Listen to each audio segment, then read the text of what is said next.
सबसे पहले सृष्टि रचना का वर्णन आता है। अगर सृष्टि रचना को ही नहीं समझेंगे तो बाकी की कथा हो ही कहां सकती है, क्या मिलेगा आपको अगर सृष्टि की रचना का विस्तार नहीं समझेंगे। सृष्टि रचना के विस्तार में व्यास भगवान लिखते हैं कि पहले शून्य था, कुछ था ही नहीं, अचानक से एक अंड प्रकट हुआ और उस अंड में भगवान श्री हरि नारायण थे, जिनके नाभि से कमल निकला। नाभि से कमल निकला और उस कमल में ब्रह्मा जी, जैसे कमल खिला वहां ब्रह्मा जी निकल आए। ब्रह्मा जी निकल आए। ब्रह्मा जी विचार करने लगे, मैं कहां से प्रकट हो गया, किसने प्रकट कर दिया। यद्यपि कल्प भी अलग अलग होते हैं, ब्रह्मा कल्प अलग है, विष्णु कल्प अलग है, शिव कल्प अलग है। अलग अलग कल्प की जब रचना होती है उसका क्रम भी अलग होता है। शिव कल्प के बाद जब सृष्टि की रचना होती है तो एक बहुत बड़ा स्तंभ प्रकट होता है, उससे विष्णु भगवान और ब्रह्मा जी उस स्तंभ से निकलते हैं और दोनों ये पता करते हैं कि स्तंभ कितना गहरा है, कितना ऊंचा है। ब्रह्मा जी ऊपर की ओर जाते हैं, विष्णु भगवान नीचे की ओर जाते हैं। जब स्तंभ का पता नहीं चला, अंत का, नीचे गहराई का अंत नहीं मिला और ऊपर शीर्ष का पता नहीं चला, तो ब्रह्मा जी ने सोचा, जल्दी से कथा बता दूं, ब्रह्मा जी ने सोचा कि जब इस स्तंभ का, खंभे का ऊपर का सिरा मैं नहीं ढूंढ पाया तो दूसरा कौन ढूंढने आएगा, इसलिए जाकर के झूठ ही बता दूं कि मुझे तो अंत मिल गया। झूठ बोलने के कारण ब्रह्मा जी को श्राप हो गया था कि तुम्हारी पूजा नहीं होगी। आप देखें पूरे संसार में, भारतवर्ष में ब्रह्मा जी की पूजा कहीं नहीं होती, शंकर जी की होगी, लक्ष्मी नारायण की होगी, दुर्गा जी की होगी, अन्य सभी देवी देवताओं की पूजा होती है मंदिर में। केवल इस भारतवर्ष में केवल एक मंदिर है ब्रह्मा जी का, जो पुष्कर में, वहां केवल ब्रह्मा जी की पूजा होती है और कहीं ब्रह्मा जी की पूजा नहीं, मंदिर नहीं मिलेगा। चलिए, बहुत लंबी कथा न बताऊं, कथा बहुत लंबी है और बहुत मार्मिक रहस्यात्मक है, लेकिन समय सीमित होता है। जब परीक्षित जी को सुखदेव जी भगवान ने कथा सुनाई थी ना, उस समय कथा का टाइमिंग नहीं रहता था कि 1 बजे से 4 बजे तक, ये टाइमिंग नहीं होता। उस समय पूरे दिन और रात केवल कथा चलती थी। क्या समझे? परीक्षित जी ने अन्न जल भोजन लेना, पानी पीना बंद कर दिया था, रात की नींद बंद कर दिया था। जिसके, अच्छा आप सोचो, जिसके सिर पर काल मृत्यु सवार हो उसे नींद आएगी? आपके बिस्तर में काला सांप फुस फुस कर रहा हो और आपसे कहा जाए सो जाओ, नींद आएगी? अरे 3 रात नहीं 15 रात हो जाए, लेकिन उस बिस्तर में तो आप नहीं सो पाओगे। हाँ, सोता वो है जिसको काल दिखाई नहीं पड़ता। मोहन सा सब सोवन आया, वो मोहन सा सब सोवन आया, देखिए सपन अनेक तारा, देखिए सपन अनेक तारा, देखिए सपन अनेक तारा, देखिए सपन अनेक तारा। रामायण की चौपाई ज्यादा इसलिए नहीं बोलता कि सब लोग जानते हैं कि राम कथा तो करता ही है ना। लोग कहेंगे कि अरे वही राम कथा सुनाने लगे, क्योंकि गांव में पहली बार मैं भागवत कथा कर रहा हूँ यद्यपि लगभग 100 भागवत कथाएं मैं कह चुका हूँ, लेकिन गांव में कुछ लोग यही कहते हैं कि वो तो रामायण गाते हैं, भागवत किया जाता है।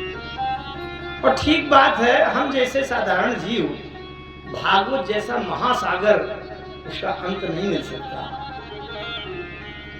परीक्षित जी को मृत्यु का भय था। अच्छा, जिसको पता चल जाए, मृत्यु से तो सब लोग डरते हैं ना, बहुत ध्यान से समझना, इसमें भी एक रहस्य बता रहा हूं मैं।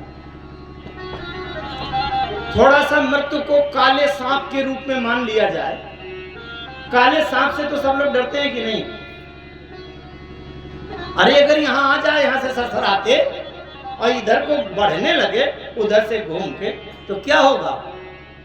अरे होगा ये कि ना तुम लोग यहां ना मैं वहां, सब भगदड़ मच जाएगी, भागो भैया। होगा कि नहीं? काले सांप से सब लोग डरते हैं, मृत्यु से सब लोग डरते हैं, लेकिन 2 व्यक्ति नहीं डरते। ध्यान से सुनना, वो 2 व्यक्ति कौन? या तो उसने काले सांप को नहीं जाना। आप जिस दरी बिछाई में बैठे हैं, आपको पता नहीं है कि इसी के नीचे घुसा बैठा है, जहां हम तकिया लगाए हैं तकिया के पीछे सिकुड़ा बैठा है, हमको पता नहीं है, तो बिल्कुल नहीं डरेंगे। जब पता ही नहीं है तो डरेंगे नहीं।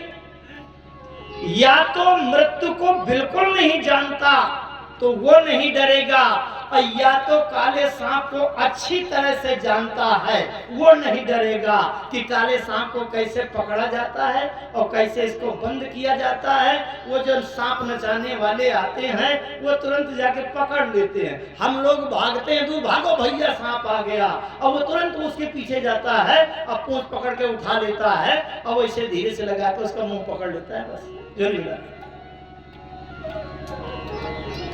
मृत्यु को से 2 व्यक्ति नहीं डरते। या तो मृत्यु से बिल्कुल अनजान हो, उसे लगता है मुझे तो मरने नहीं है, वो कहता है एक्सीडेंट उसका हुआ, मर गया। अरे एक्सीडेंट उसका हुआ है, मेरी गाड़ी का थोड़ी होगा। हार्ट अटैक फलाने का हुआ, मेरा थोड़ी होगा। तो जिसको अपने मृत्यु का बिल्कुल भी ज्ञान नहीं है, जानकारी नहीं है, वो मृत्यु से नहीं डरता। या तो फिर मृत्यु को जो अच्छे से जान जाता है कि ये मृत्यु है क्या, फिर वो भी मृत्यु से नहीं डरता। अच्छे से जान जाना क्या है? वासांसि जीर्णानि यथा विहाय नवानि गृह्णाति नरोपरम् तथा शरीराणि विहाय जीर्णा नन्यानि संजाति नवानि देहि। जिसको ये अंदर से तत्व ज्ञान हो जाता है कि मृत्यु के से क्या डरना है। अच्छा एक बात बताएं,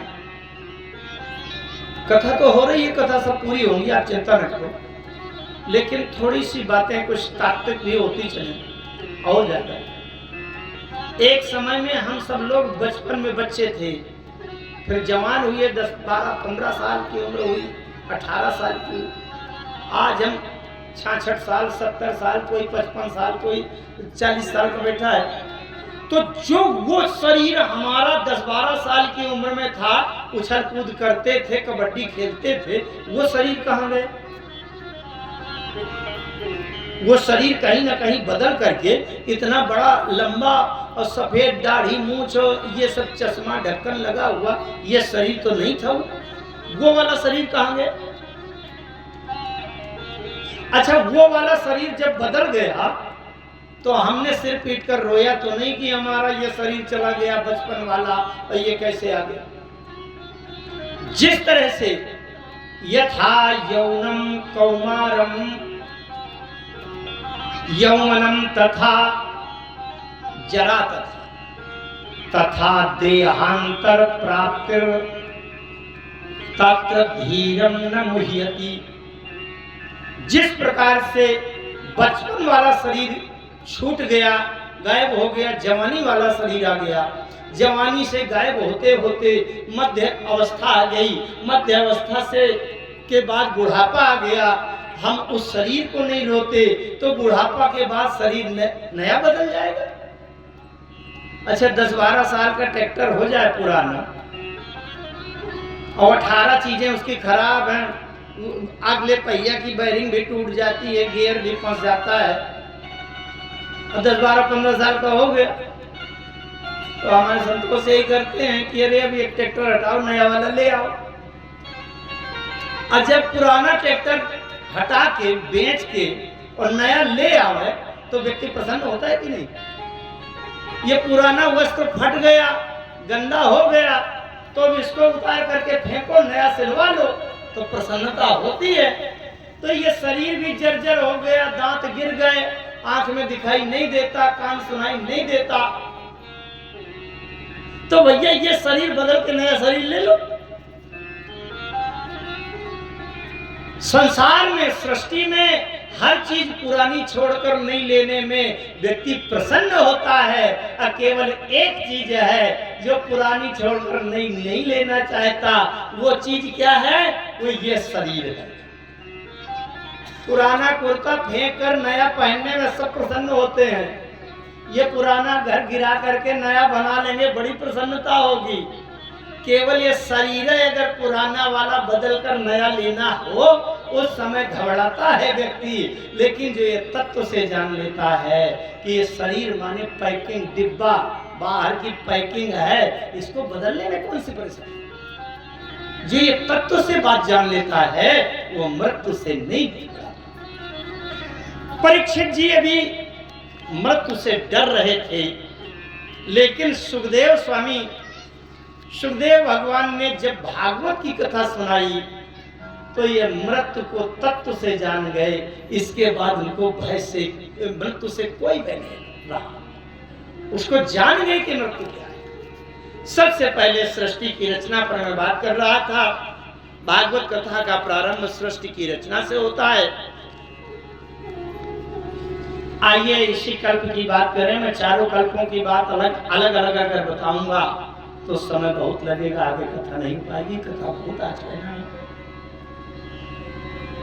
हुआ ये कि ब्रह्मा जी जब प्रकट हुए तो ब्रह्मा जी ऊपर को देखने लगे, मुझे किसने प्रकट कर दिया, कहां से निकल आया। ऊपर से आकाशवाणी हुई, तपस्या करो। ब्रह्मा जी ने तपस्या किया। जब तपस्या पूरी हो गई तब आकाशवाणी हुई कि सृष्टि की रचना करो।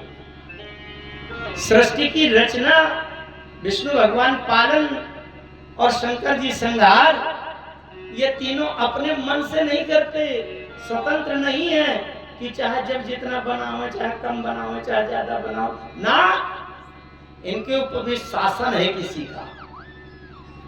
पहले दिन मैंने एक श्लोक की व्याख्या में कहा था, सच्चिदानंद रूपाय विश्वोत्पत्त्यादि हेतवे तापत्रय विनाशाय श्री कृष्णाय वयं नमः।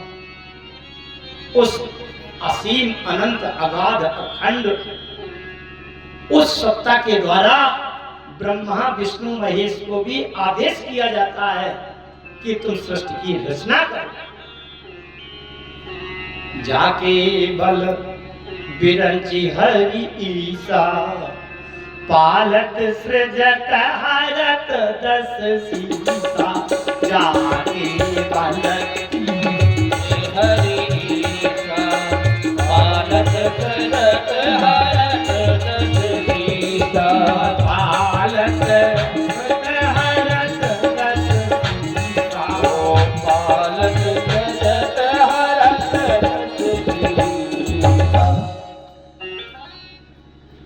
उनके द्वारा होता है। ब्रह्मा जी को जो ऊपर से आदेश हुआ कि आप सृष्टि की रचना करो, तो ब्रह्मा जी ने सबसे पहले मन से 4 पुत्रों को प्रकट किया। सृष्टि में शुरुआत कहां से हो रही है? 4 पुत्रों को प्रकट किया। अच्छा, सृष्टि की रचना करना है तो 1 से 4, 4 से 16, 16 से 22, 22 से सैकड़ों, हजारों, लाखों, करोड़ों विस्तार करना चाहिए, करना पड़ेगा। तो ब्रह्मा जी ने सबसे पहले 4 पुत्र प्रकट किए मन से।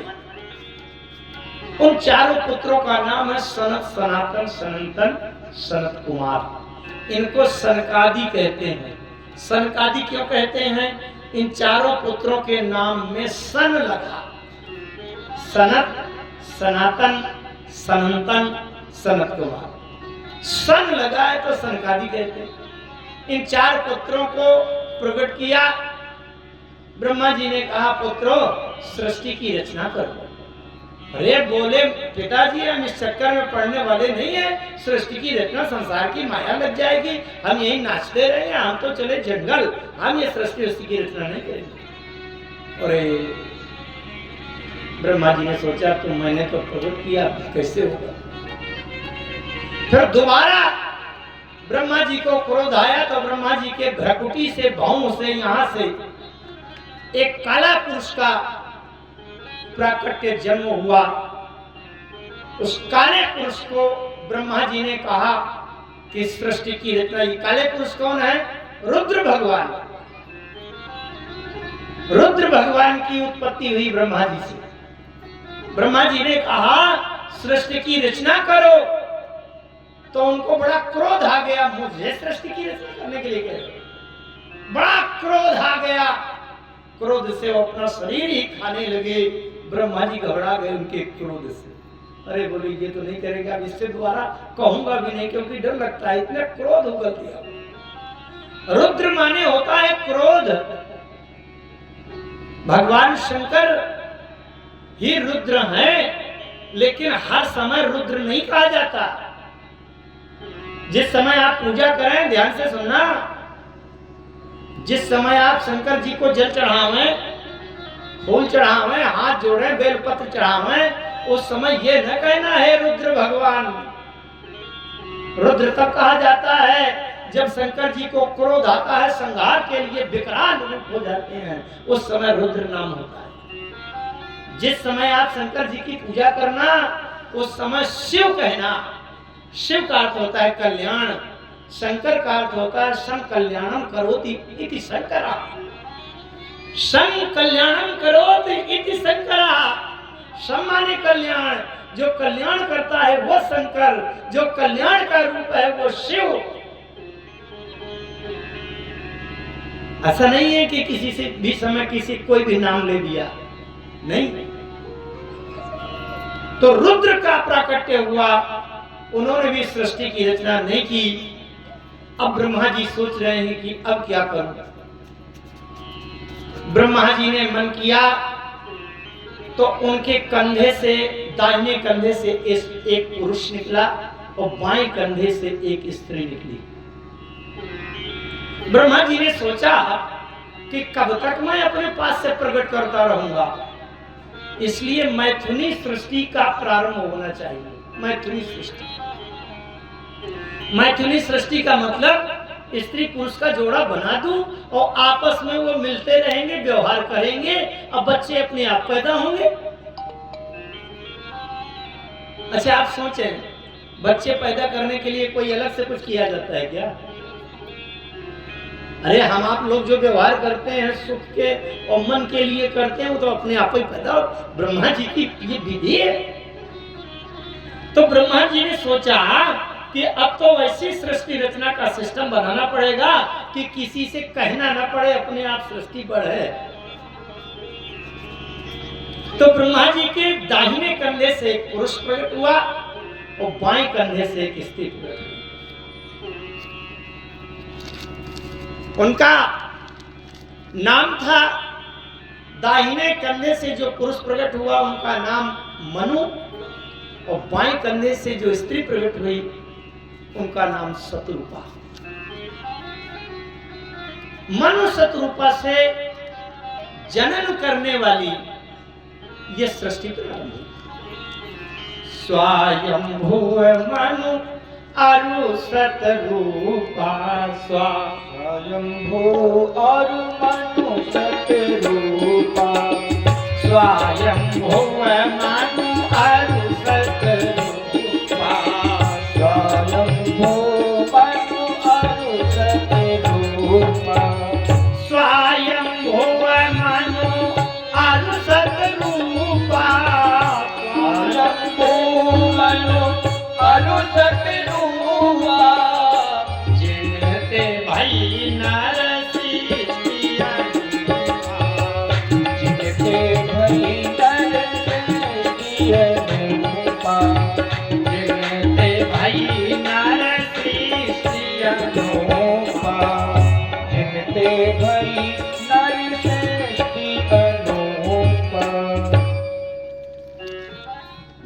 से नर की सृष्टि।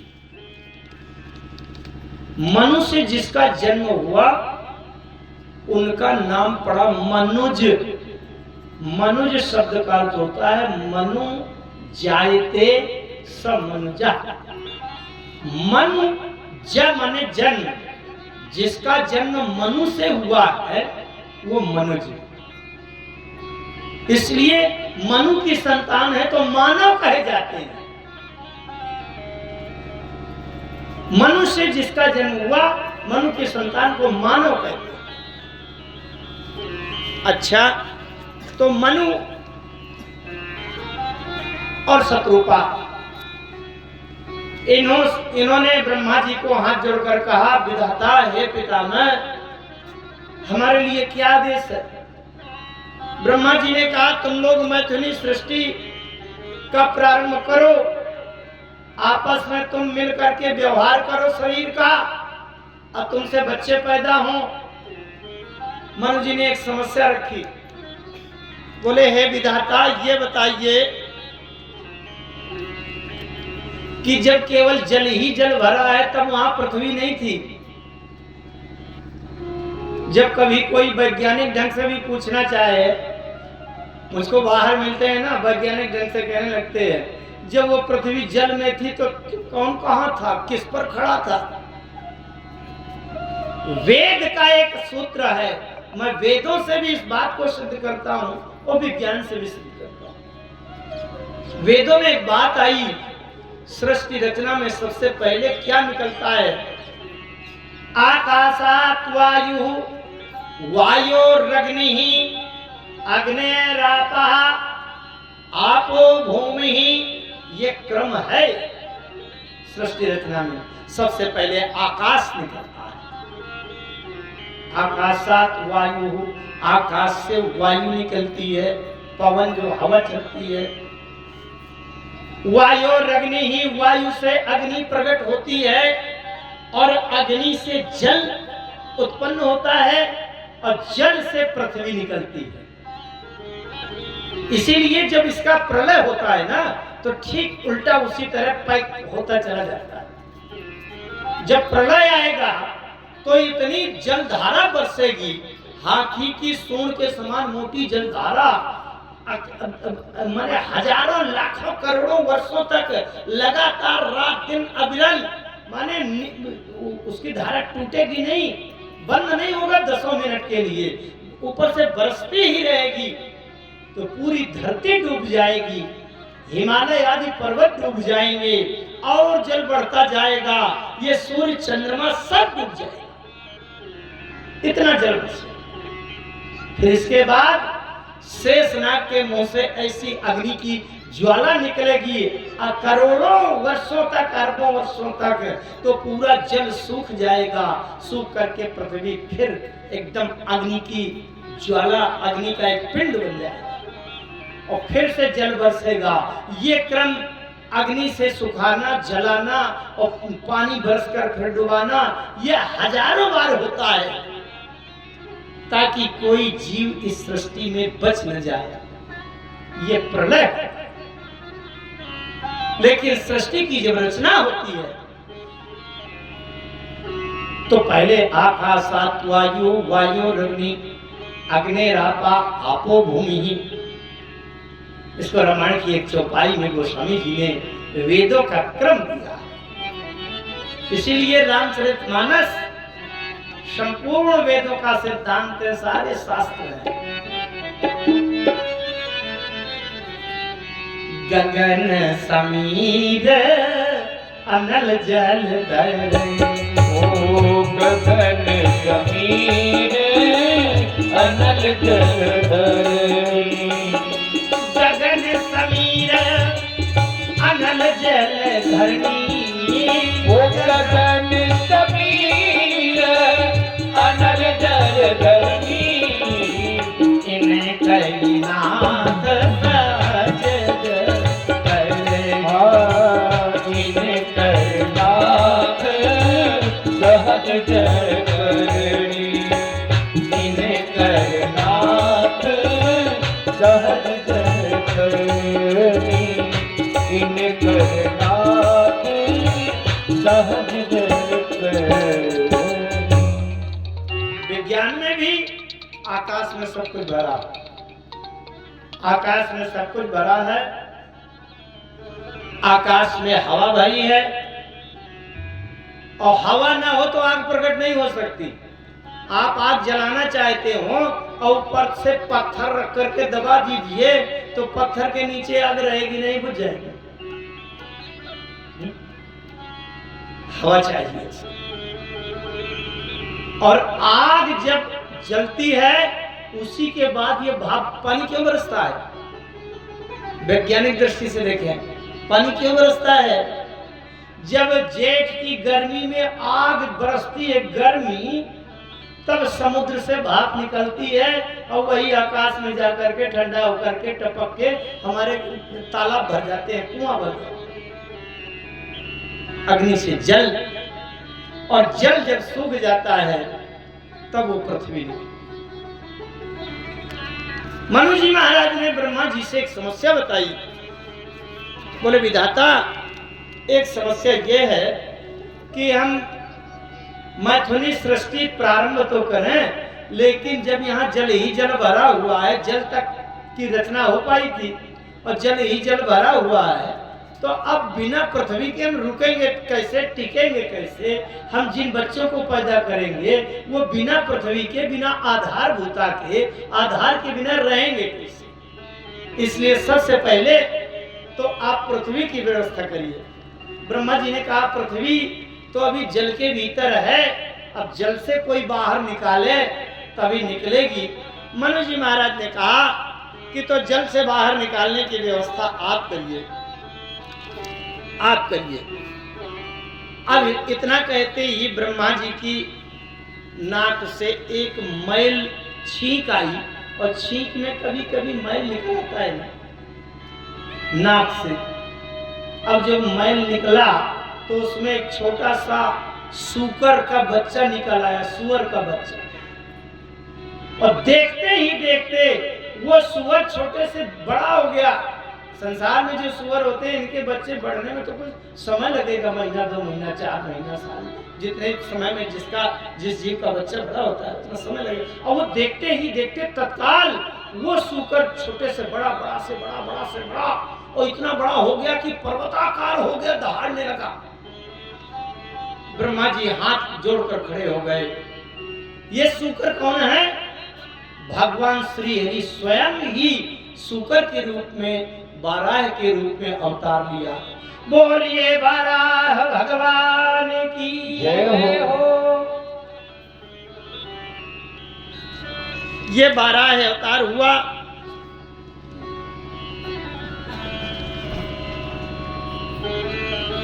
बाराह अवतार की ब्रह्मा जी स्तुति करने लगे। बाराह ने कहा कि क्या काम है? ब्रह्मा जी ने कहा हे भगवान, पृथ्वी जल के अंदर अभी छुपी है, जल से बाहर नहीं आई, तो पृथ्वी का उद्धार मोक्ष करके आप ही उसको ला सकते हो। भगवान ने पूछा कि भाई पृथ्वी का को जल के अंदर कौन रोके है, ऊपर क्यों नहीं आती? दितिस्तु भर्तुरादेशात् पत्य पर्यंत संकिनी पूर्णे वर्ष सते सात्वी पुत्रो प्रसूसे यमौ। इसके साथ साथ दैत्यों की उत्पत्ति और देवताओं की हो गई, क्योंकि वो मैथुनी सृष्टि नहीं, वो तो मायावी, माया से निकलते। महर्षि कश्यप, एक थोड़ी सी बात और बता दूं, उसको अन्यथा ना लीजिएगा, ध्यान से सुनिएगा। सभी मनुष्य तो मनुष्य होते हैं, लेकिन ब्राह्मण मनुष्य नहीं है। ध्यान से सुनिएगा थोड़ी सी बात। ब्राह्मण मनुष्य नहीं है, ब्राह्मण मनु की संतान नहीं है, ब्राह्मण ऋषि की संतान है। मनु के जितने पुत्र हैं उनको मनुष्य कहा गया, मानव कहा गया, लेकिन ऋषि संतान को मनुष्य नहीं कह सकते। इसको क्या कहते हैं? एक बात बताऊं मैं आपको, हमारे शरीर की रचना 5 तत्वों से हुई है। भूमि मेरा पो नलो वायु खम मनो बुद्धि रेवचा, 5 तत्वों से हमारे शरीर की रचना हुई है। क्षितिजल पावक गगन समीरा, ओ क्षितिजल पावक गगन समीरा, पंच रचितयति आदम शरीरा, ओ पंच रचित अति अधम शरीरा, पंच रचितयति आदम शरीरा, ओ पंच रचित अति अधम शरीरा। शरीर की रचना 5 तत्वों से हुई है। इसमें मिट्टी है, पानी है, अग्नि है, हवा है और आकाश। ये जो शरीर में हड्डी है, मांस है, चर्बी है, ये सब मिट्टी तत्व है। और इस शरीर में जितना रक्त है, खून है, पसीना है, पेशाब है, जितनी रसमय तरल पदार्थ हैं, वो सब जल तत्व है। शरीर गर्म रहता है, ये अग्नि तत्व है। शरीर में जो श्वास जाती है, नाक से जाए, मुंह से जाए, ये हवा तत्व है। और इसके आंतों के भीतर जगह है।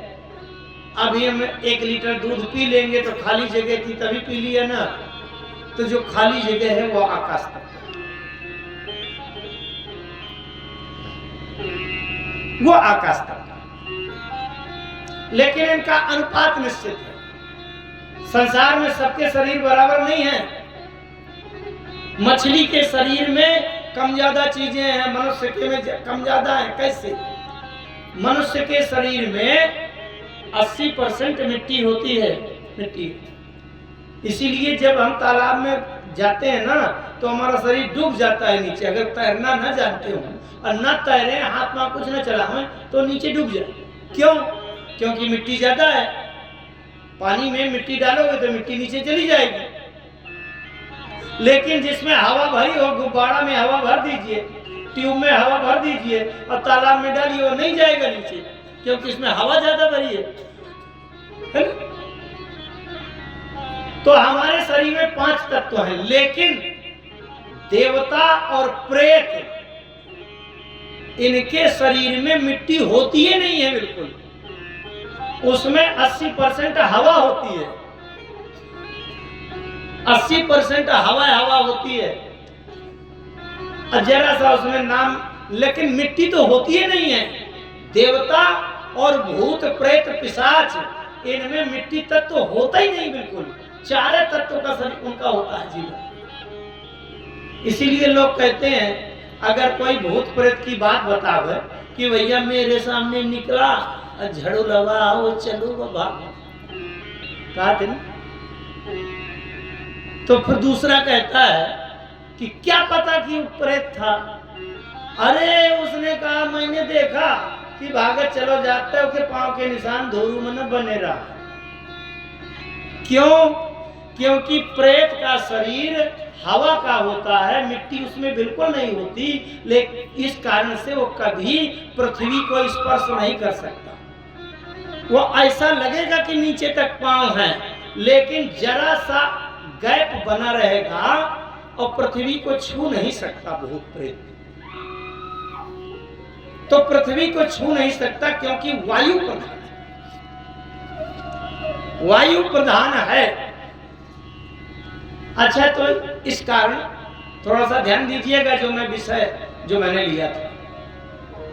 कथा अपने केंद्र में रहेगी, ऐसा नहीं है कि कुछ भी कथा सुनाते। मैंने अभी कहा था कि जो ब्राह्मण है वो मनुष्य नहीं है, क्या है? जब देवताओं को पूजा के लिए धरती में बुलाया जाता था, मंत्र पढ़ करके आवाहन किया, वो देवता आते थे और वायु प्रधान हवा उनमें रहती थी, तो धरती को स्पर्श नहीं करते थे। हम कोई भी आसन दें तो आसन में बैठते नहीं थे, उड़ते रहते थे। तो ये हुआ कि ये तो पूजन में दोष हो जाएगा, देवताओं को बुलाया और उनके लायक हम आसन भी नहीं दे पाते।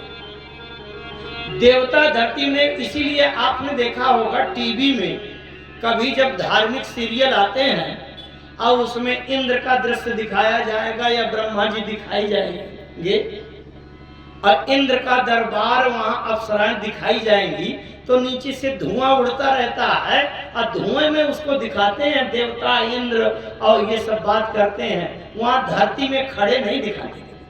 क्यों? क्योंकि वहां केवल हवा में ही उड़ते हैं, ये पृथ्वी वहां होती है नहीं है, पृथ्वी को स्पर्श नहीं करते देवता।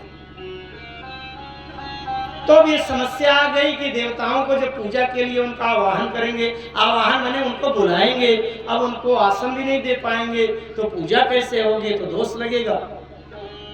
इसलिए संसार के मनुष्यों ने अपने अपने ऋषि मुनियों से कहा कि कुछ ऐसी व्यवस्था कर दो, ऐसे देवता बनाओ कि जो देवता धरती में आकर के बैठ सके, रह सके। तो ऋषियों ने अपनी अपनी संतान उत्पन्न की। तो जो ऋषियों की संतान है वो है ब्राह्मण, और ब्राह्मण को क्या कहते हैं? प्रणमो प्रथम महीसुर चरणा, ओ प्रणमो प्रथम महीसुर चरणा,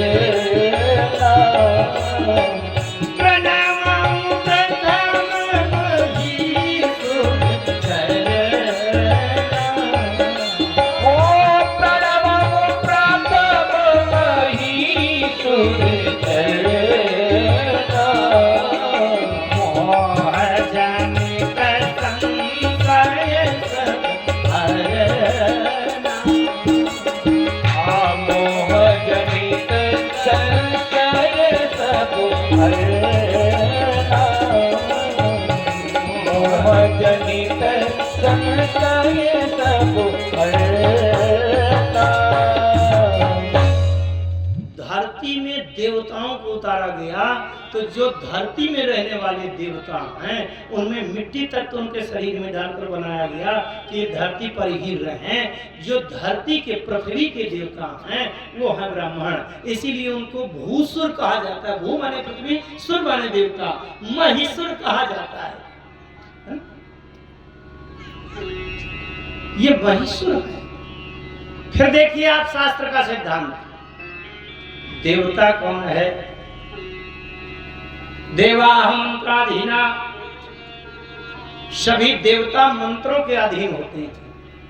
अमंत्राह विप्राधीना, इस संसार में धरती में मंत्र ब्राह्मणों के अधीन होते हैं। तस्मात् देवाः विप्राधीना सर्वा सर्वे विप्राधीना। देवताओं की पूजा इसलिए देवता है ब्राह्मण, क्योंकि उसको मंत्र पता है और मंत्र से वो देवताओं को बस में रखते हैं। लेकिन अब ध्यान दीजिएगा, आप लोग कहेंगे कि ब्राह्मणों को सबको देवता बना दिया। फिर ध्यान दीजिएगा, बहुत यथार्थ, यहाँ कोई भेदभाव करके व्याख्या नहीं होगी। ब्राह्मण कौन है? वो ब्राह्मण नहीं है जो पैदा हो गए तिवारी पांडे शुक्ला वाजपेयी लिखे बैठे हैं। सब लोग ब्राह्मण नहीं है, केवल लिखने भर को मिल गया है। 3 लक्षण होने चाहिए तब ब्राह्मण होता है। वो 3 लक्षण क्या है? ब्राह्मण माता ब्राह्मण पिता से जिसके शरीर का जन्म हुआ हो, पहला लक्षण। ब्राह्मण माता और ब्राह्मण पिता से जिसका शरीर का जन्म, पहला लक्षण है। और केवल जन्म ले लेने भर से ब्राह्मण नहीं है। रामचरितमानस में कहा गया, अरे सोचिए विप्र जो वेद विहीना, सोचिए विप्र जो वेद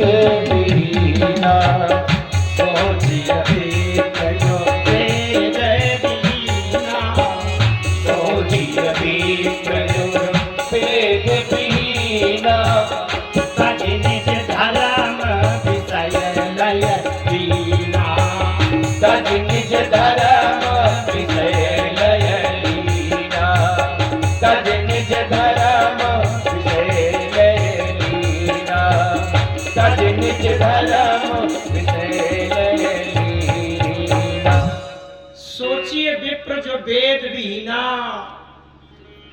जो वेद मंत्र न जानता हो, वेद मंत्र न बोलता हो, वेद पाठ न करता हो और वेद में बताए गए आचरण का निर्वाह न करता हो, वो ब्राह्मण नहीं है। शास्त्र कहता है कि अगर 3 दिन संध्या न करे, यज्ञोपवीत अशुद्ध हो जाए तो 3 दिन के बाद वो ब्राह्मण नहीं रह जाता, वो भी धरती के कीड़ा मकोड़ा पशु की तरह हो जाता। अच्छा, वेदों में जो बताया गया क्या खाएं क्या ना खाएं, जिस ब्राह्मण ने एक बार मुंह में शराब लगा लिया वो ब्राह्मण है ही नहीं है। भले ही वो शुक्ला पाणे वाजपेयी लिखा रहे, लेकिन वो ब्राह्मण है ही नहीं है। जिसने मदिरा को मुंह में स्पर्श कर दिया, जिसने मांस खा लिया, वो ब्राह्मण नहीं है।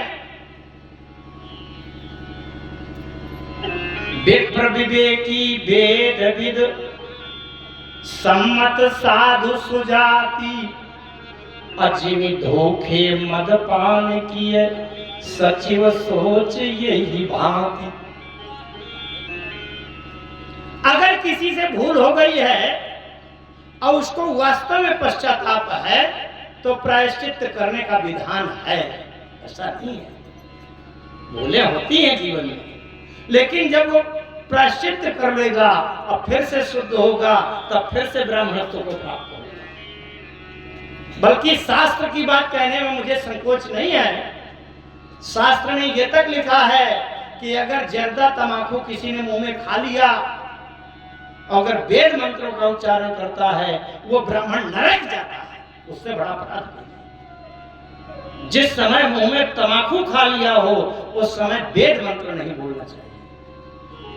मंत्र बोलने का पात्रता नहीं है उसमें। जाकर के आचमन करे, कुल्ला करे, हाथ पैर धोए, तब फिर उसको वेद मंत्र बोलना चाहिए। लहसुन प्याज का सेवन करने वाला ब्राह्मण तो नहीं रहता, ब्राह्मण नहीं है। और तीसरा, अभी 2 लक्षण बताए मैंने, और तीसरा लक्षण और है। तीसरा लक्षण है जिसको सदैव ब्रह्म ज्ञान रहे। यो ब्रह्म जानाति स ब्राह्मण, हर समय ब्रह्म ज्ञान रहे। जहां यहां से चला जा रहा है, एक एक कण में सदैव ब्रह्म ही देखे। इसीलिए कहते हैं ब्राह्मण को कभी भूत प्रेत नहीं लग सकता। क्यों? ब्राह्मण को ब्रह्म ज्ञान है, कण कण में ब्रह्म का दर्शन होता है और वेदों के अनुसार उसका खान पान होता है, इसलिए ब्राह्मण को कभी प्रेत नहीं लग सकता। तो शुद्ध ब्राह्मण पहले से देव है, ब्राह्मण स्वयं देवता है। प्रेत क्या गाएगा उसके सामने? प्रेत से उससे नीचे होता है ना। अच्छा, जब कभी किसी को प्रेत सवार हो जाए, भूत पिशाच प्रेत चुड़ैल, इसीलिए उसको देवता के पास ले जाते हैं। देवता से कहा जाता है, देवता महाराज आप इनको उतारो क्योंकि आप इनसे बड़े हो। हे शारदा माई, हे चौड़िया बाबा सरकार, हे भगवती, हे महेश्वरी माता, इनको भगाओ। इसीलिए कहा जाता है ब्राह्मण अगर अपने शुद्ध ब्राह्मणत्व की रक्षा करे, उसको देखते ही प्रेत भाग जाएगा, प्रेत उसके पास आ ही नहीं सकता। आइए, बहुत बातें मैं तमाम बोल गया जो इस कथा में आवश्यक नहीं था। चलिए कोई बात नहीं है, सब जानकारी के लिए कथा कही जाती है और शास्त्र किसी का संकोच नहीं करता, ये भी बताऊं। इस धरती में, इस सृष्टि में सबसे बड़ी जिम्मेदारी ब्राह्मण की है, क्योंकि ब्राह्मण देवता बनके यहां उतारा गया है।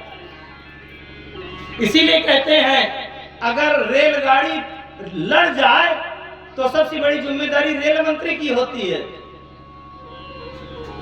आतंकवादी अगर बम विस्फोट कर दे तो सबसे बड़ी जिम्मेदारी रक्षा मंत्री की होती है। तो ब्राह्मण क्या है? इस धरती में शुद्ध पवित्र आचरण करते हुए और भगवान के नीति धर्म और भगवान के ब्रह्म ज्ञान का की सुरक्षा साम्राज्य रखेगा, इस बात की जिम्मेदारी लेकर के ब्राह्मण आया है। अगर धर्म कमजोर पड़ा है, अगर धर्म में कमी आई है और उल्टा आचरण हो रहा है, तो इसकी जिम्मेदारी ब्राह्मण की है। अधर्म क्यों आ गया? मैं तो खुले मंच से कहता हूं, दुर्भाग्य है उन ब्राह्मणों बालकों को, ब्राह्मण के घर में जन्म लेने वालों को जो मांस मदिरा का सेवन करते हैं। अच्छा, मांस मदिरा का सेवन करने वाला तो मनुष्य नहीं रह जाता, जात पात छोड़िए आप। अच्छा, जो मांस खाता है, मांस खाने वाले जीव देखिए, जिसको पकाना नहीं पड़ता सीधे खाता है। कौन? कुत्ता। कुत्ता मांस खाता है, बिल्ली मांस खाती है, शेर मांस खाता है। तो जो मांस खाए समझ लीजिए वो कुत्ता है, भले ही उसका रूप रंग चेहरा तो मनुष्यों की तरह है, लेकिन है वो कुत्ता, बिल्ली, शेर, बाघ, चीता। और मदिरा अगर पीता है तो राक्षस है, असुर है, वो मनुष्य है ही नहीं। अब ब्राह्मण के लिए तो बड़ी सावधानी की आवश्यकता है। एक भी क्षण अशुद्ध नहीं होना चाहिए। ब्राह्मण के लिए तो लहसुन प्याज तक नहीं खाना चाहिए। अगर दुर्गंधी वाला भोजन करता है तो ब्राह्मणत्व का तेज चला जाएगा। तंबाकू जर्दा भी नहीं खाना चाहिए, बीड़ी उड़ी भी नहीं फूंकना चाहिए। धूम्रपान अगर एक बार कर लेगा उसका तेज चला जाएगा। इसलिए बहुत बड़ी जिम्मेदारी। आइए मैं बात करूं। 12 है, भगवान जल के अंदर प्रवेश कर जाते हैं। हाँ, मैं बात ये कर रहा था कश्यप ऋषि की 13 पत्नी। 13 पत्नी में दिति से दैत्यों की उत्पत्ति और आदिति से देवताओं की उत्पत्ति, बिनता से पक्षियों की उत्पत्ति, कद्रु से सर्पों की उत्पत्ति, ये हुई। दैत्यों में सबसे पहले उत्पत्ति है हिरण्याक्ष और हिरण्यकश्यप की। 12 भगवान जल के अंदर प्रवेश कर जाते हैं। हिरण्याक्ष पृथ्वी को अपनी बनाए थे, उसको मार करके 12 भगवान पृथ्वी को जल के ऊपर लाते हैं और जल को स्थिर करते हैं। बोलिए बाराह भगवान की जय हो।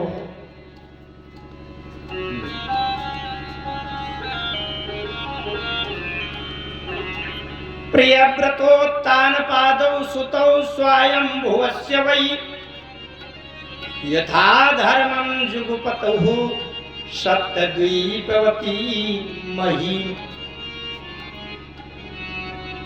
मनु जी महाराज के 2 पुत्र, बड़े पुत्र का नाम उत्तानपाद और छोटे पुत्र का नाम प्रियव्रत। लघु सुत नाम प्रियव्रत ताही, अवेद पुराण प्रशंसहि जाहि।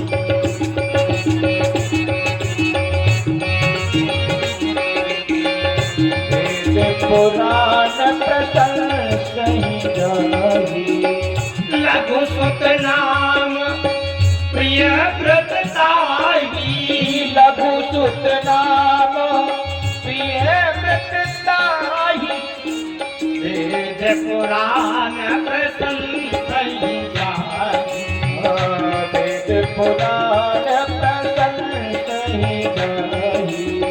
वेद पुराण प्रशंसहि जाहि। वेद पुराण प्रशंसहि जाहि। मनु जी महाराज के बड़े पुत्र का नाम उत्तानपाद, छोटे पुत्र का नाम प्रियव्रत और उनकी 3 पुत्री भी हुई। 3 पुत्री हुई, देवहूति, आहुति, आकुति और प्रसूति। देवहूति, आकुति और प्रसूति। देवहूति का विवाह कर्दम ऋषि से किया गया, जिनके कपिल भगवान नाम से पुत्र हुए। ये भी भगवान है, कपिल देव भगवान है। तो इसकी बात आगे आती है। और प्रियव्रत छोटे पुत्र का नाम भागवत भगवान में वर्णन आता है कि प्रियव्रत, महाराज प्रियव्रत अपने रथ में बैठकर, भाई होता क्या था कि सूर्य भगवान जब ऐसे चले जाए तो रात हो जाती है ना, रात हो जाती है, अंधेरा भर जाएगा, प्रकाश करना पड़ेगा। तो प्रियव्रत महाराज का पूरी पृथ्वी में राज्य था। पूरी पृथ्वी में एक तरफ रात एक तरफ दिन बना रहता था। पूरी प्रजा ने अपने राजा महाराज प्रियव्रत से कहा, महाराज हमारे तरफ अंधेरा भर जाता है। तो प्रियव्रत महाराज के चेहरे से तेज तपस्या का इतना जोर प्रकाश निकलता था, तेज, कि सूर्य भगवान के समान चमकते थे। तो प्रियव्रत महाराज ने क्या किया कि अपना रथ सजाया और जहां जहां से सूर्य डूबता जाए उसके पीछे पीछे जहां से रात होना शुरू हो तो अपने रथ में बैठकर वो परिक्रमा लगाते थे कि जहां जिस क्षेत्र में रात हो जाए तो वहां प्रियव्रत महाराज निकले रथ से लेकर, रथ में बैठकर, तो उनके तेज से वो दिन हो जाता था, वहां भी अंधेरा नहीं होता था। बताइए कितना प्रभाव था। बिजली बनाने की जरूरत नहीं थी कि ट्रांसफार्मर फेल हो गया तो 4 दिन अंधेरा पड़ा, कोई बात नहीं, रथ लेकर निकल पड़े, सारा ट्रांसफार्मर और पावर हाउस आ गया। तो अपने रथ से बैठ करके पृथ्वी की जब परिक्रमा लगाते थे, उनके रथ के पहियों से जो गड्ढा हो गया वही 7 समुद्र बन गए। इतना गहरा गड्ढा हुआ प्रियव्रत महाराज के रथ के पहिए निकले। जैसे कच्ची जगह में और ट्रैक्टर निकाल दिया जाए तो नाली बन जाती है, और प्रियव्रत महाराज जहां से अपना रथ निकालते थे तो वहां नाली बन जाती थी, वही समुद्र बना है। 7 समुद्र से घिरी हुई पृथ्वी। ये इनका प्रभाव, इनका वैभव। गोविंद हरे गोपाल हरे गोविंद हरे गोपाल हरे गोविंद हरे गोपाल हरे गोविंद हरे गोपाल हरे। जय जय प्रभु दीन दयाल हरे, जय जय प्रभु दीन दयाल हरे, जय जय प्रभु दीन दयाल हरे, जय जय प्रभु दीन दयाल हरे। जब कृपा दृष्टि हो जाती है, जब कृपा दृष्टि हो जाती है, जब कृपा दृष्टि हो जाती है, जब कृपा दृष्टि हो जाती है, सूखी खेती हरियाती है, सूखी खेती हरियाती है। गोविंद हरे गोपाल हरे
आइए चतुर्थ स्कंध में चलते हैं।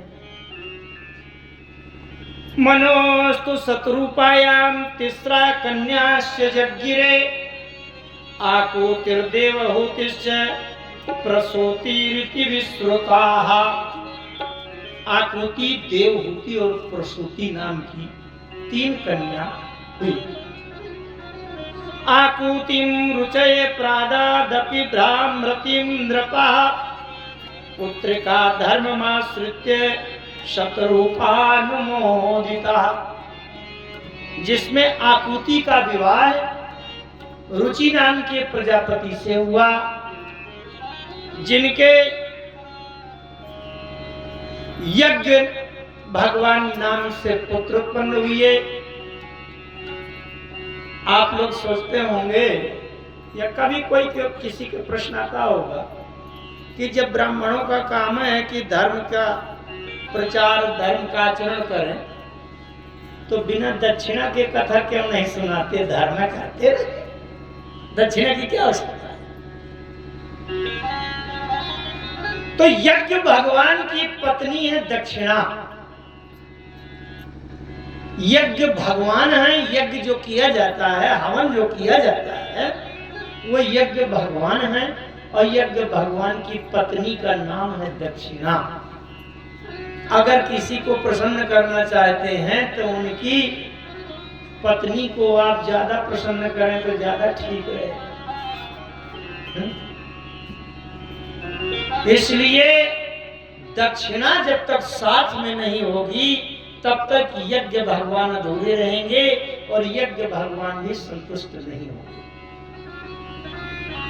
और वो तमोगुणी यज्ञ होता है।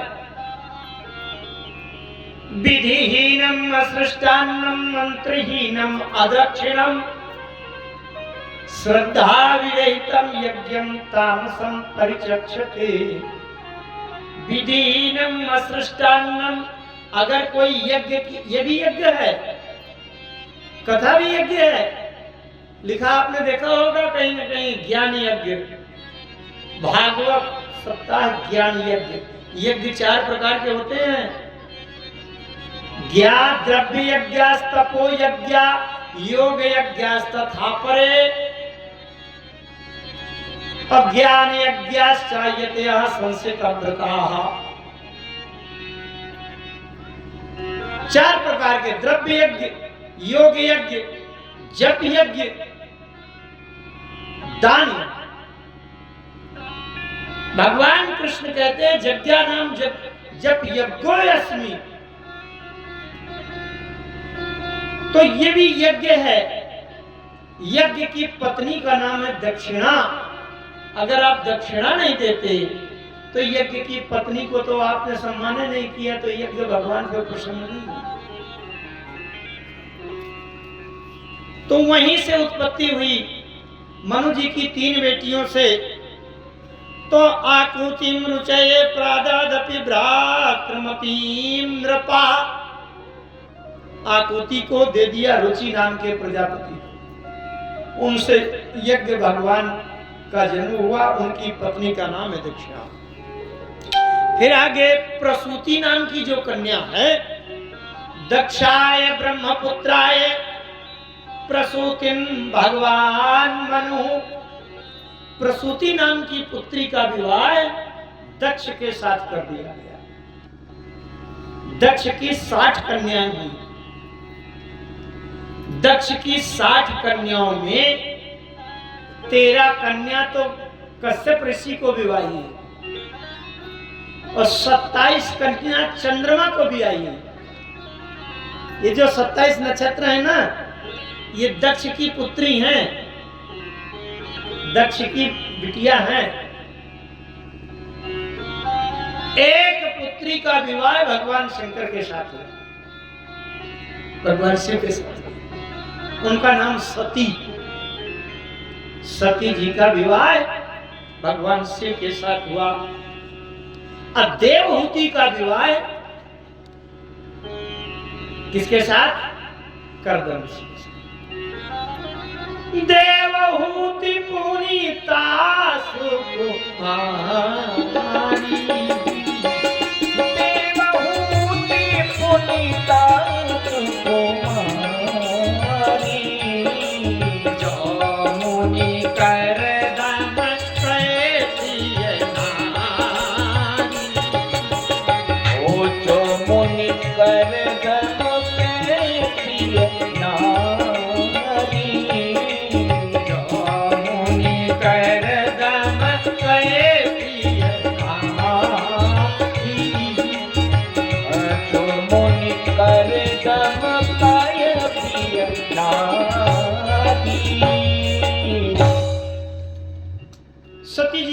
भगवान शंकर के साथ। एक बार क्या था कि देवताओं की एक सभा लगी हुई थी, सभी देवता थे और वहीं दक्ष भी थे जो शंकर जी के ससुर हैं। शंकर जी के ससुर हैं, उनका नाम प्रजापति दक्ष। दक्ष भी बैठे थे और भगवान शंकर आ गए वहां। शंकर जी आए, सभी देवताओं ने उठ करके उनका स्वागत किया, सम्मान किया। देखिए, अगर कोई महापुरुष आवे तो हम अपनी जगह से खड़े हो जाएं, खड़े होना ही पूरा सम्मान हो गया, फिर बैठ जाए। सभी देवता खड़े हो गए, लेकिन दक्ष खड़े नहीं हुए। जब दक्ष खड़े नहीं हुए, सब देवताओं ने कहा, अरे शंकर जी आए आप बेटे, तो खड़े हो जाइए, इतने बड़े भगवान आए हैं त्रिलोकीनाथ। दक्ष ने कहा, अरे होगा तुम्हारे लिए त्रिलोकीनाथ, मैंने अपनी बिटिया दिया है, इसके पास ना घर ना मकान, भिखमंगा कहीं का नंगा घूमता है, ना वस्त्र ना कोई व्यवस्था ना कुछ, क्या सम्मान इसका। मैंने अपनी बिटिया दिया है, तब समझ लो कि इनका विवाह हो गया, नहीं तो कोई नहीं पूछता। दक्ष शब्द का अर्थ होता है अहंकार चतुर। शंकर जी ने देखा ये दक्ष खड़ा नहीं हुआ। शंकर जी वहां उस सभा में कुछ नहीं कहा, लेकिन थोड़ा बहुत तो कह दिया, मुंह तो कहीं की तुमको अहंकार हो गया है, इस तरह में तुम्हारा विनाश हो जाएगा, खत्म हो जाएगा। बातें कुछ हो गई तो दक्ष को मन में अपमान सा लगा। दक्ष गए अपने यहां और जाकर के एक यज्ञ करने लगे। जैसे भाई भाई में बुराई हो जाए ना, अब भाई को काटना हो कि मुझे इससे खान पीन तोड़ना, तो बिना कारण के सत्यनारायण की कथा करा दिया और गांव के 400 आदमी का न्योता कर दिया, भंडारा कर दिया, और भाई का को न्योता नहीं दिया। इसको काटना है, अपमान करना है। वहां दक्ष को यज्ञ कराने की आवश्यकता नहीं थी, कोई संकल्प नहीं था, कोई कराने का विचार नहीं था, लेकिन आज शंकर जी से खटपट हो गई है और शंकर जी ने इस तरह कहा है, तो मैं आज जाकर के यज्ञ कराता हूं। दक्ष ने यज्ञ कराया। यज्ञ में सारे देवताओं का भाग होता है। आप देखें, यहां भी सारे देवताओं के पीठ बने, सर्वतोभद्र मंडल, 64 योगिनी, षोडश मातृका, सप्तगत मातृका, लोकपाल, दिक्पाल, नवग्रह, ब्रह्मा मुरारी त्रिपुरांतकारी, भानु शशि भूमि सुतो उदस्य, ये सब आवाहित होते हैं। सबको बुलाया, लेकिन एक शंकर जी को नहीं बुलाया। अहंकार से शंकर जी का अपमान करने के लिए यज्ञ करा दिया। और यज्ञ कहाँ हुआ? जो लोग गए हों हरिद्वार, हरिद्वार में कनखल एक जगह है, वही हरिद्वार से लगा हुआ 7-8 किलोमीटर, गंगा जी के बिल्कुल ठीक किनारे पर दक्ष ने यज्ञ कराया। सभी देवता अपने अपने विमानों से उड़ करके जा रहे हैं। सती जी ने देखा, भगवान भोलेनाथ से कहा, भोलेनाथ ये हवाई जहाज पर जा रहे हैं, कहां जा रहे हैं? शंकर जी ने कहा, रे तुम्हारे पिता के यहाँ यज्ञ हो रहा है, महानिमंत्रण में जा रहे हैं, इनका आवाहन किया गया है। अरे सती जी ने सुना, उछल गई। कोई भी बिटिया भले ससुराल में हो, उसके पिताजी के यहाँ भागवत कथा हो रही है, मैं न जाऊं। अगर उसके ससुराल में कोई कहने नहीं, यहाँ भी ये काम पड़ा, वो काम पड़ा, अरे वो कहेगी काम पड़ा रहे, मेरे मायके में यज्ञ हो रहा है और मैं न जाऊं बोला। भगवान शंकर ने कहा, सती देखो, सबको न्योता दिया है, चिट्ठी दिया है, कार्ड दिया है, और तुमको न्योता तक नहीं भेजा, इसलिए जाना ठीक नहीं है। सती जी ने कहा, सुनो, पिताजी के घर में, अपने बाप के घर में जाने में कोई न्योता की बात नहीं है। अगर नहीं दिया, नहीं चिट्ठी आई, मेरे पिता का घर है, जहाँ मेरा जन्म हुआ है, जहाँ के धूल मिट्टी में लोट लोट कर मैं खेली हूँ, जिन दीवारों से चपक चपक के मैं बचपन में खूब खेलती थी, उस घर में, उस आंगन में, उस देहरी में, उसके कमरे में घुसने से मुझे कौन रोकेगा? मेरे पिता का घर है, ना ही होगी चिट्ठी, न ख्याल रहा होगा। नीति शास्त्र कहती है, धर्म कहता है, शास्त्र कहता है, यद्यपि मित्र प्रभु पितु गुरु गे, हाँ यद्यपि मित्र प्रभु पितु गुरु गे, हाँ यद्यपि मित्र प्रभु पितु गुरु गे, हाँ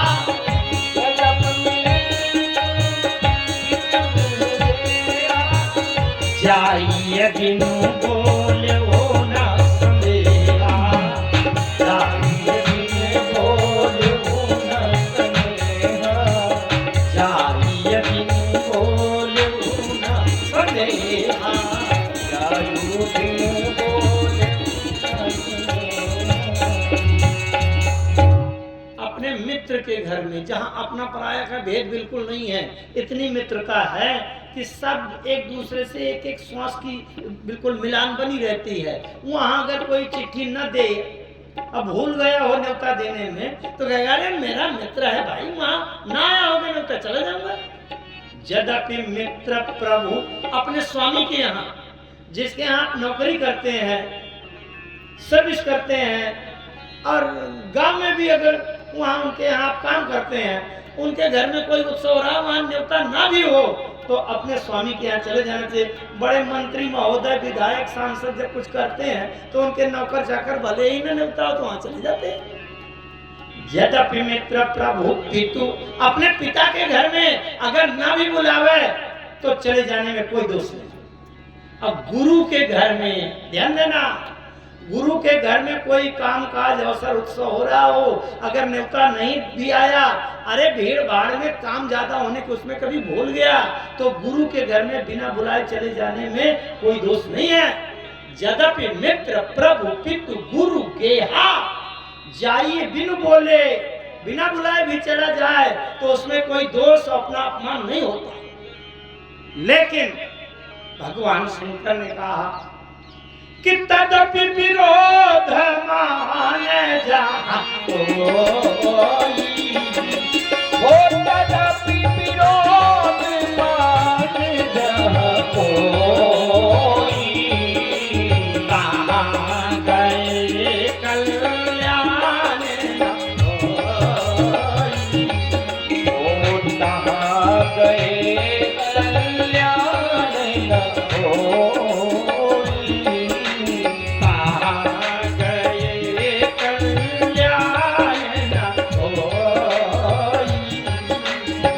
कहाँ गए कल्याण न होई।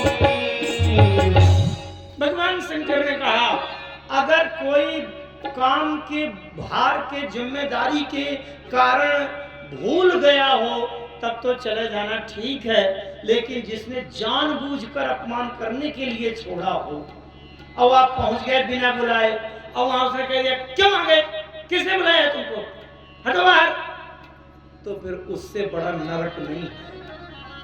अपमान करने के लिए जिसने छोड़ा हो वहां नहीं जाना चाहिए। लेकिन सती जी नहीं मानी, सती जी गई और अपने पिताजी के यज्ञ स्थल में गई।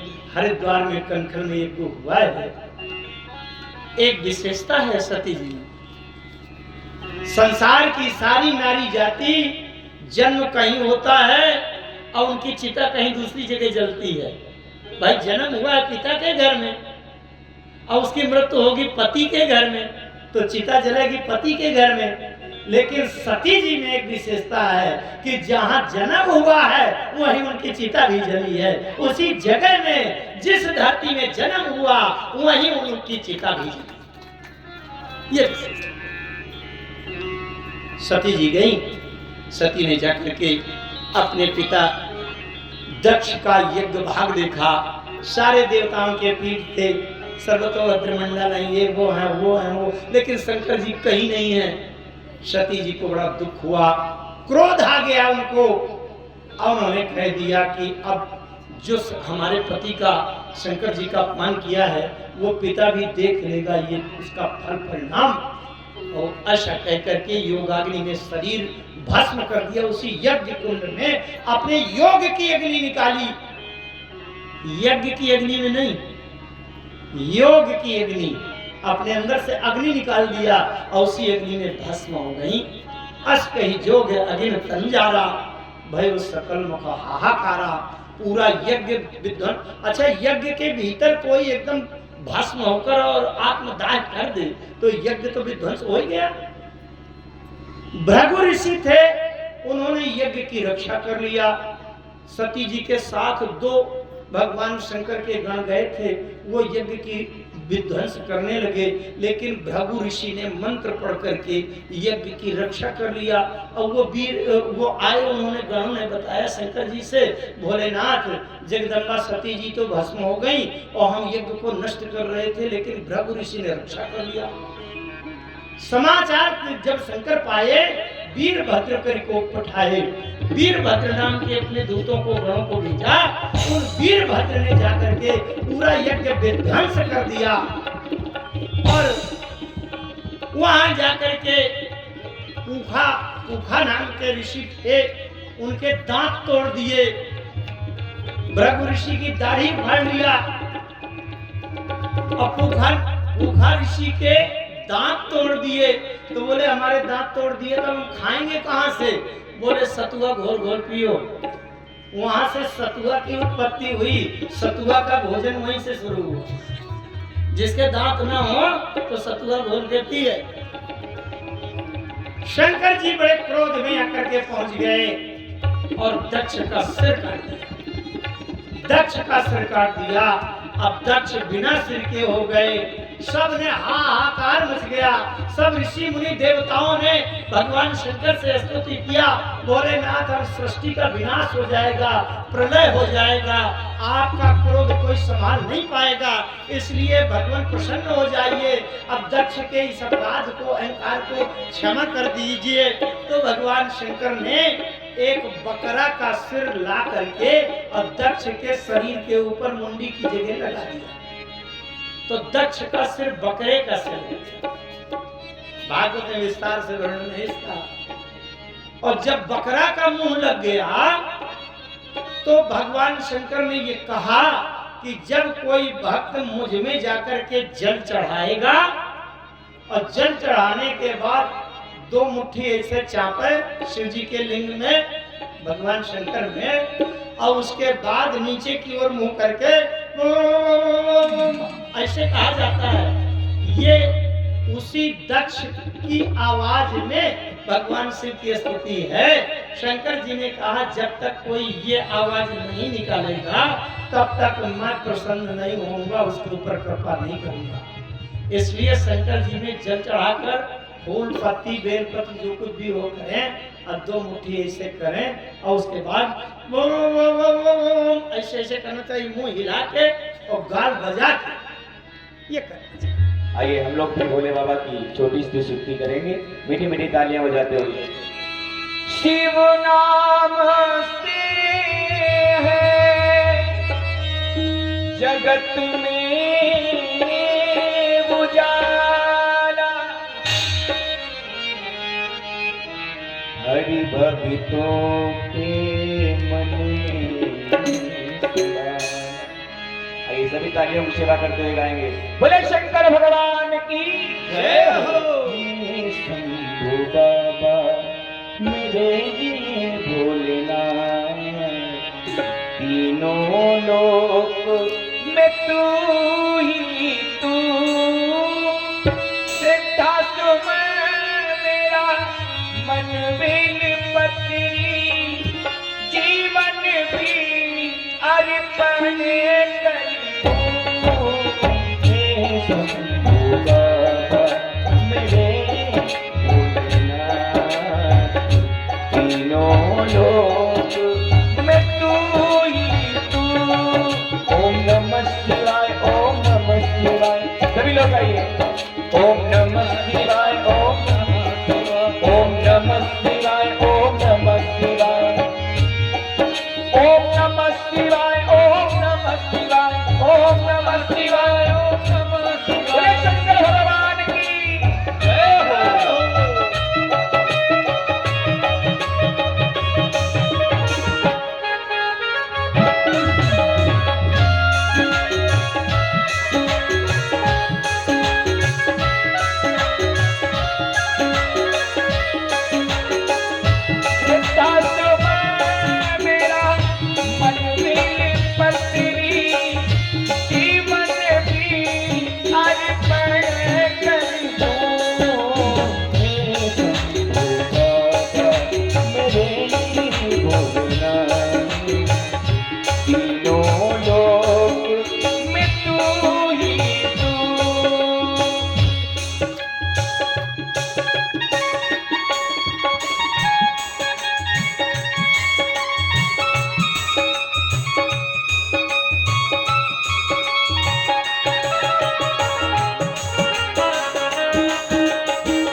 जग का स्वामी है तू, अंतर्यामी है तू, मेरे जीवन की अनमित कहानी है तू। जग का स्वामी है तू, बोले शंकर भगवान की है तू, मेरे जीवन की अनमित कहानी है तू। तेरी शक्ति अपार, तेरा पावन ही द्वार, तेरी पूजा ही मेरा जीवन आधार। भूल तेरे चरणों की लेकर जीवन को साकार किया।